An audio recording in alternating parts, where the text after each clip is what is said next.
Sadness is an emotion that is triggered by a variety of factors, including loss, stress, and life changes.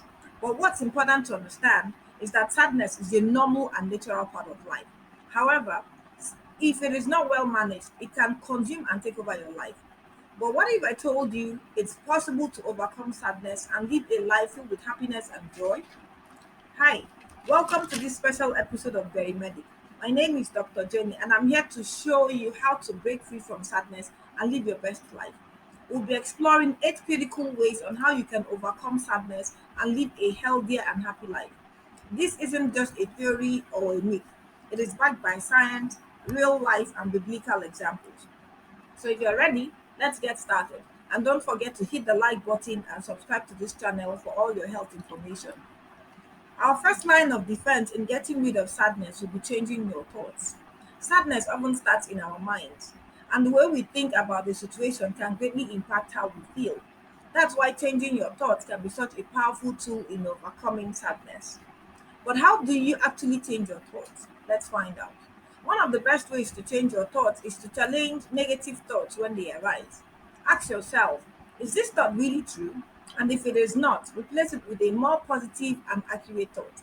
The Bible tells us in Philippians chapter 4, verse 8, finally, brothers and sisters, whatever is true, whatever is noble, whatever is right, whatever is pure, whatever is lovely, whatever is admirable, if anything is excellent or praiseworthy, think about such things.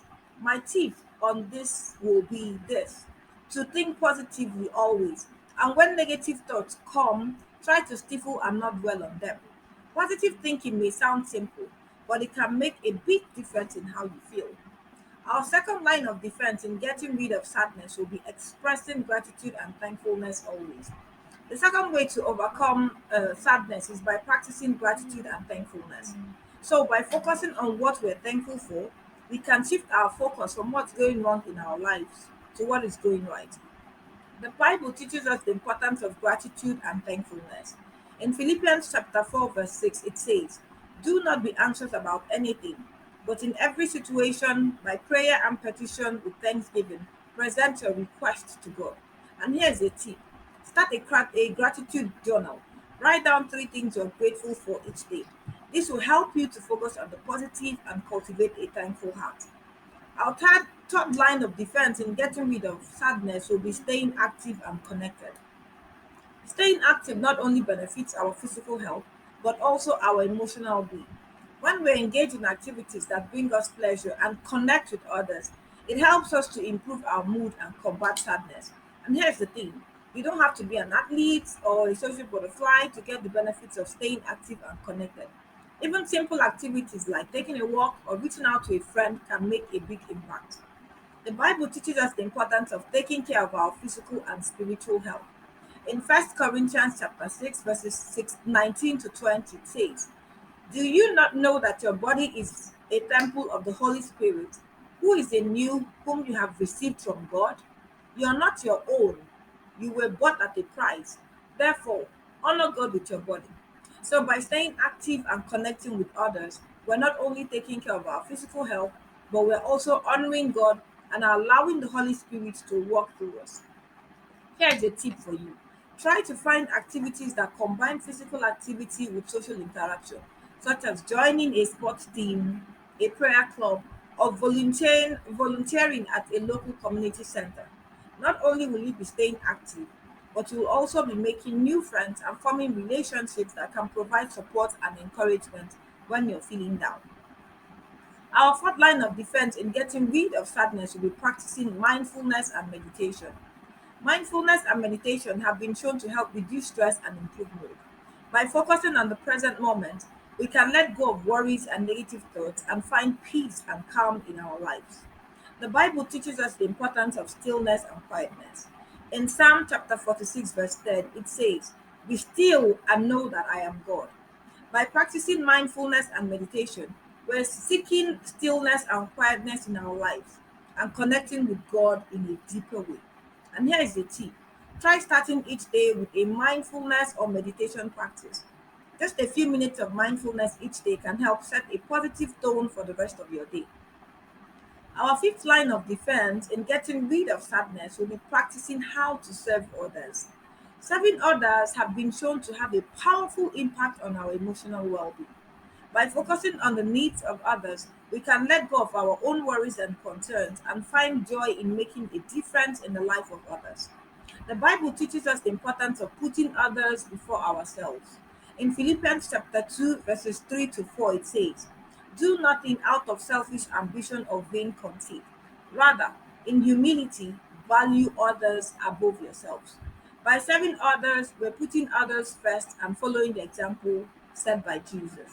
And here is a tip: try to find opportunities to serve others in your community, whether it's volunteering at the hospital, helping a neighbor, or simply offering a kind word to someone who needs it.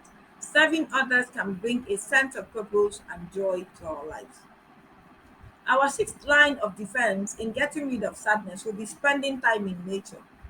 Spending time in nature has been shown to have a calming effect on our minds and bodies. By being surrounded by the beauty and majesty of God's creation, we can find peace and comfort in our lives.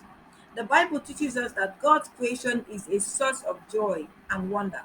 In Psalm 19, verse 1, it says, "The heavens declare the glory of God, the skies proclaim the work of his hands."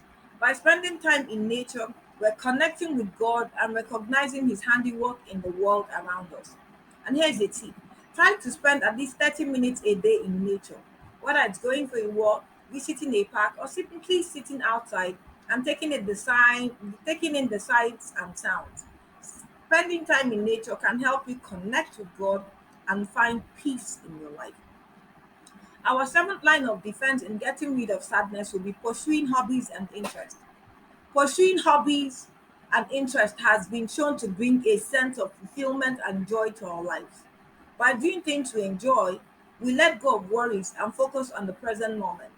This helps us to experience positive emotions and overcome feelings of sadness. The Bible teaches us that whenever David played the lyre, it provided temporary spiritual deliverance to Saul. First Samuel chapter 16, verses 22 to 23 reported that it came to pass when the evil spirit from God was upon Saul that David took a harp and played with his hand. So Saul was refreshed and was well, and the evil spirit departed from him. My tip on this will be to learn and relearn a hobby or interest of choice. By participating in hobbies or in that other interest of our liking, we may not only help ourselves but help others as well. Our last line of defense in getting rid of sadness will be taking care of ourselves. Taking care of yourself is the gateway to overcome sadness. When we don't take care of our physical and mental health, it can make it harder to manage our emotions.